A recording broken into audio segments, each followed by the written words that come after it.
Olá, olá, pessoal, tudo bem com vocês? Esse mês de agosto eu ainda não tinha conseguido fazer vídeos, mas esse momento chegou e vai ser sobre a seleção sub-20 do Brasil, que está disputando ali a Copa do Mundo da categoria, e está nas semifinais contra o Japão, e o jogo vai ser na quinta-feira. O conteúdo de hoje ele vai ser especialmente interessante porque ele vai me permitir juntar 3 assuntos do futebol nacional que eu já estava por dizer. São eles as seleções de base, os clubes brasileiros e a seleção nacional. Isso tudo sendo linkado exatamente pela seleção sub-20. Vamos lá. Em síntese, a seleção sub-20 ela tem demonstrado saber vivenciar os momentos das partidas, controlando o ritmo, desacelerando quando necessário, acelerando de forma lúcida, tal como eu nunca vi sendo a característica da nossa seleção principal. Essa seleção ela consegue atingir um nível coletivo que permite jogadoras individualmente chegarem no seu mais alto nível de uma maneira constante, consistente e persistente, tal como elas não conseguem fazer pelos seus clubes. Por que isso acontece? É o objeto desse vídeo. Para começar, vamos falar das jogadoras do Sub-20 e generosamente o meu amigo Sérgio Maurício aceitou o convite de falar um pouquinho das jogadoras da base que ele já acompanha tem um certo tempo. Então vamos ouvi-lo um pouquinho, daqui a pouco a gente volta. Fala galera, tudo bem com vocês? Aqui quem tá falando é Sérgio Maurício e a convite do Rodrigão, inclusive um abraço aí Rodrigão, obrigado pelo espaço. Vim falar um pouco aqui sobre algumas jogadoras também, que eu comecei vendo pelo processo de base e tudo mais. Então, a primeira jogadora que eu queria falar um pouco aqui também, que até a gente nem falou na conversa, né, foi a Iane, né? Goleira reserva da seleção brasileira, muitos falam da Gabi Barbieri, que é espetacular, mas a nossa querida Iane, a reserva, né, hoje goleira da Ferroviária, vinda da base do Vitória, goleira espetacular, não só pela envergadura, pelo tamanho, mas pelo tempo de resposta e pela saída de bola. É uma jogadora que consegue sair com os pés, né? Sempre muito segura no gol rubro-negro, foi dona da campanha quase que impecável da subida do Vitória da Série A2 para a Série A1. Falando um pouco aí agora também de uma jogadora que eu gostei muito de ver, inclusive porque fez dupla por pouco tempo também com a Duda Mineira, né, que é a Tarciane. Né, a Duda Mineira que tem a qualidade de saída de bola, a Tarciane era o potencial físico da dupla, né? Muitas vezes que jogavam juntas, ela tem uma leitura de tempo de bola, né? Quase que impecável. Ela é forte, é rápida, é alta e ao mesmo tempo é inteligente, tem leitura de jogo. Né? Então, uma jogadora de velocidade, a maioria das vezes não consegue passar por ela, uma jogadora de força disputa a bola com ela, né? E no chão também ela tem muita qualidade de recuperação, né? Pode parecer pela altura, mas não é nem um pouco desengonçada. De fato, é uma das melhores, se não a melhor, zagueira da nossa geração aí do lado da Lauren, que é espetacular, que vi jogar inclusive no Avaí Kinderman, no São Paulo, né? Brilha, que é um absurdo. A Lauren já tem um pouco essa saída de bola, apesar de ter altura, né? De ter o potencial físico, de ter a velocidade, ela tem essa saída de bola, ela tem muito bem essa leitura de jogo, essa distribuição, essa paciência que foi muito importante para o São Paulo, por Kinderman, né? E hoje para o Madrid também. Hoje ela faz isso na nossa seleção brasileira. No meio, com certeza, sem sombra de dúvidas, eu posso falar da minha querida Rafa Leves, né? É uma jogadora que tem uma distribuição de jogo, né, na parte ofensiva absurda. Tem jogadores que conseguem distribuir esse jogo desde cedo, como é o caso de uma Duda, do Inter, né, a própria Yaya, né, tem esse controle ali do meio-campo da partida. A Rafa Leves ela já tem esse controle do momento do ataque e ela é muito inteligente para fazer isso. Ela já tem uma visão periférica muito fora do comum. Ela sabe onde ela vai tocar, ela já sabe o que ela vai fazer, ela muitas vezes está decidida e já sabe o que ela quer. Muitas vezes o potencial físico acompanha, não tanto quanto ela queria, tá ligado? Mas é uma jogadora, assim, é fora do comum, se lapidada, se rodeada de boas peças, funciona quase como uma jogadora indispensável. Também falando sobre um pouco sobre a Aline Gomes, que eu vi desde cedo se desenvolver algo absurdo, sabe? Era um potencial físico incrível. Quando ela surge na Ferroviária, a gente acompanhava ela da base, era altamente destacada, né?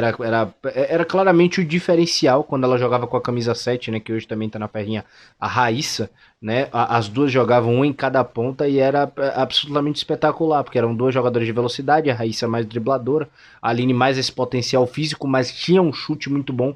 Quando ela chegava dentro da grande área, ela sabia definir. Só que jogava naquele jogo da Ferroviária, velocidade, bola lançada.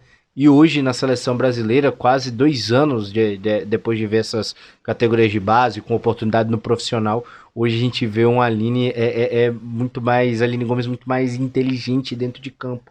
Né, uma jogadora que adquiriu bem o recurso do drible, consegue usar o corpo para favorecer esse espaço para ela, gosta da velocidade, um chute ainda muito preciso, muito forte, né, o que é bom para o futebol feminino. Né, ela consegue ter uma presença diária e consegue inclusive jogar pelas pontas, né? Uma jogadora hoje também importantíssima para a seleção brasileira e tem aprendido também muito sobre posicionamento e tempo de jogo. Isso tem me agradado muito na Aline. Eu até falei com o Rodrigo, cara, o que ela evoluiu do que eu me lembro dela da base até hoje é muito satisfatório. Acho que são jogadoras aí que eu posso contribuir. Um abraço pra galera, tamo junto, Rodrigão. Obrigado pelo espaço. Bom, mais uma vez, obrigado, Sérgio. E isso vai se tornar, eu acho que cada vez mais comum, da gente procurar sair um pouco desse meu monólogo aqui, a gente buscar fazer parcerias com outras pessoas, né? E também mostrar outros pontos de vista e também até uma interatividade maior com lives. Provavelmente no futuro a gente vai fazer isso. Vamos voltando à questão que eu já ia falar da Yaya e da Cris. Essa dupla de meio-campistas, essas meninas, elas dão o ritmo do jogo do Brasil.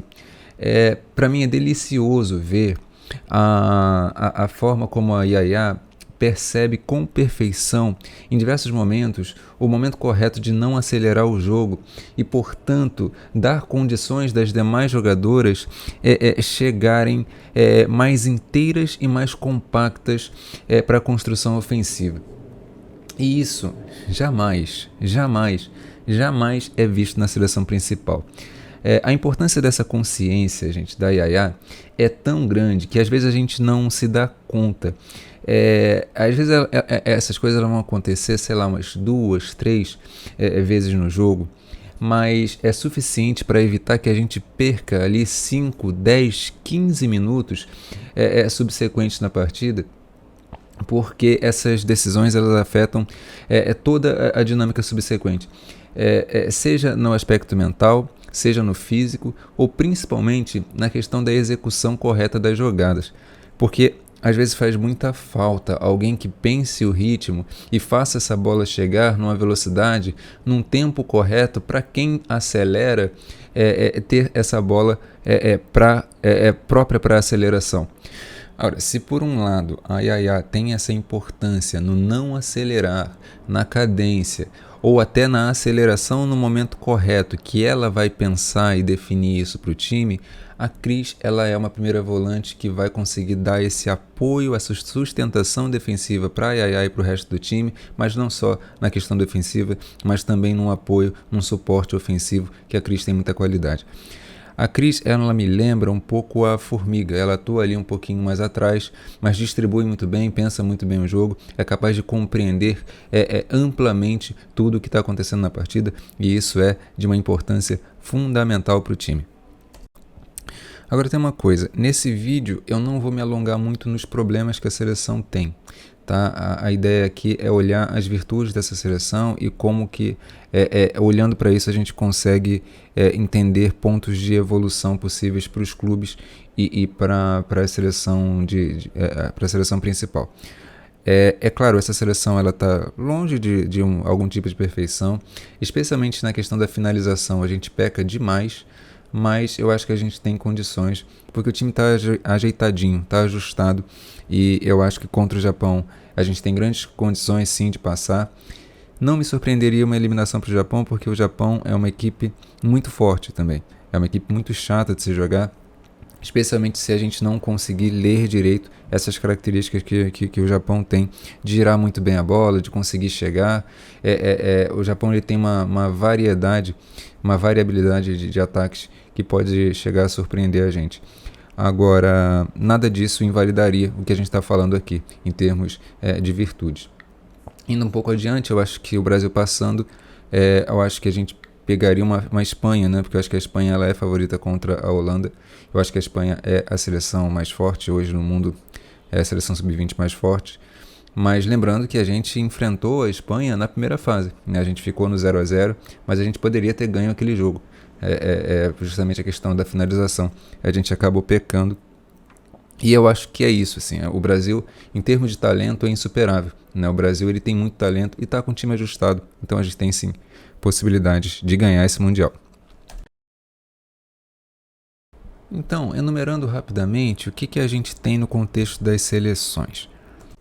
O primeiro ponto é que existe um trabalho realmente integrado entre as seleções de base sub-17, que é comandada pela Simone Jatobá, né, que vai disputar uma Copa do Mundo, né, sub-17 exatamente em outubro, e essa seleção sub-20 que está disputando a Copa agora. Esse trabalho integrado que se estende inclusive de alguma forma aos clubes, né, às bases dos principais clubes do Brasil, ele ajuda muito, mas muito nessa criação de uma atmosfera mais competitiva e também de entendimento de grupo.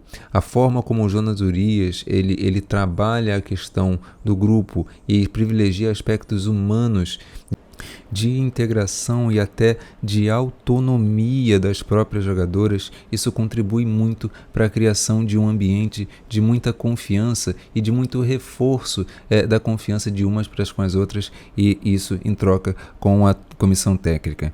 É particularmente um fenômeno muito bonito de se observar e de se ver o próprio Jonas contando e as próprias jogadoras também se envolvendo com isso. Bom, uma vez tendo falado aqui das virtudes dessa seleção sub-20, uma coisa que dá para concluir é que é uma seleção que consegue entregar algo próximo, pelo menos, daquele grande potencial que ela tem. A pergunta que me vem é: a nossa seleção principal, ela consegue entregar algo próximo do potencial que tem? Outra, os nossos clubes em geral, eles conseguem entregar algo próximo daquele potencial que tem? Na minha visão, não em nenhum dos casos, e em relação aos clubes, nenhum deles, na verdade. A minha ideia aqui não vai ser esgotar esse assunto porque é impossível, mas a ideia é trazer algum contraste, né, em relação a essa seleção sub-20 e a partir daqui trazer algo que clareie mais ou menos um pouco do porquê isso acontece e um pouco do que é necessário para trazer esse potencial que essas equipes que eu mencionei, elas todas têm.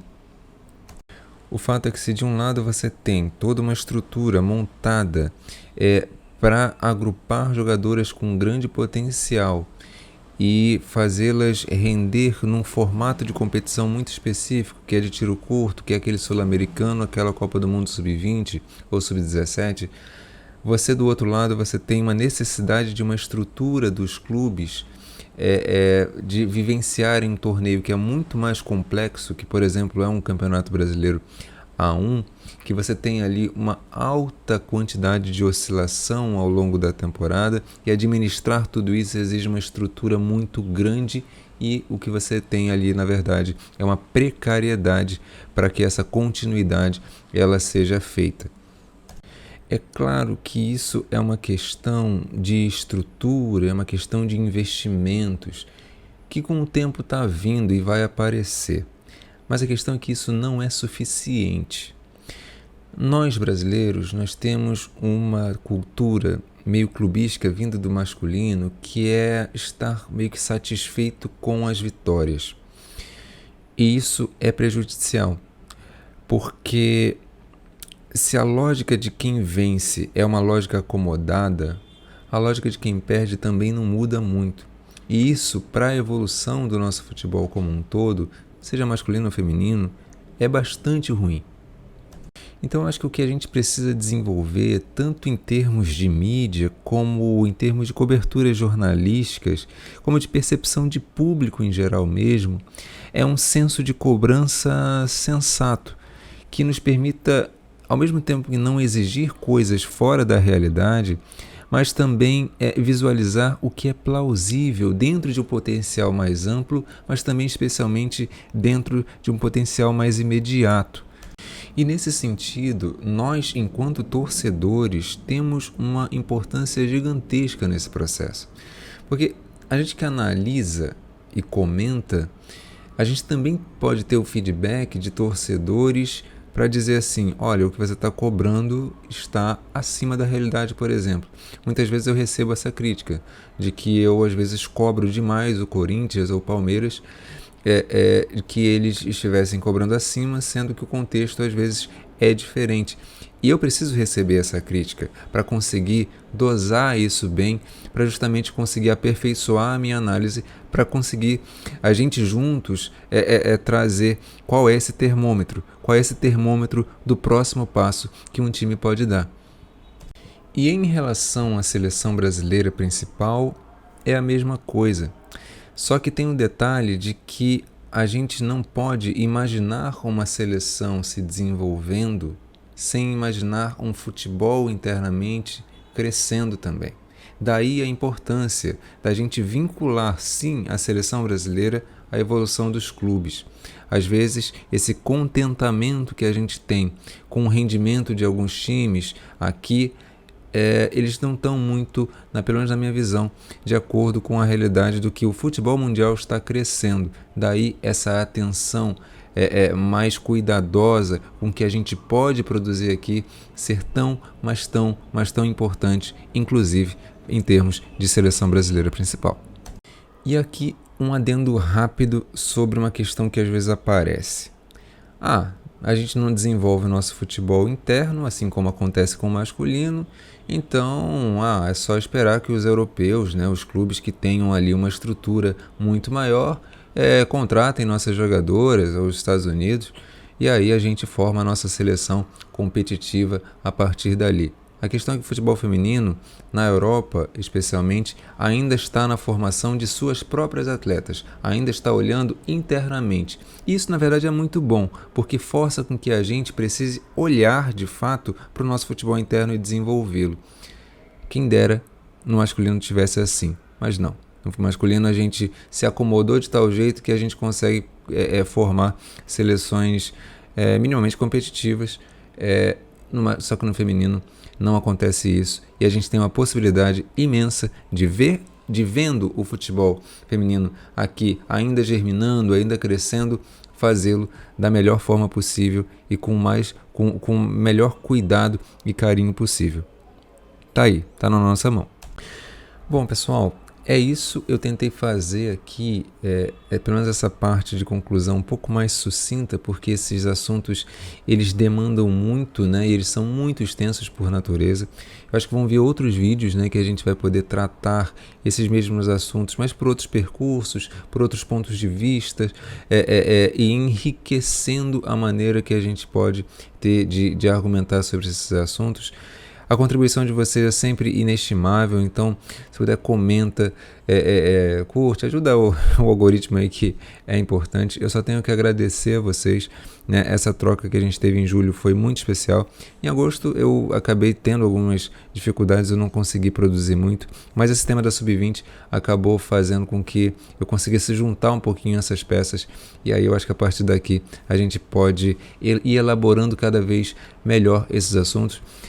É uma paixão para mim e é uma paixão também poder dividir com vocês esses pontos de vista, também ouvi-los. Eu gosto muito de ler e ouvir vocês. Então, sejam sempre muito bem-vindos aqui.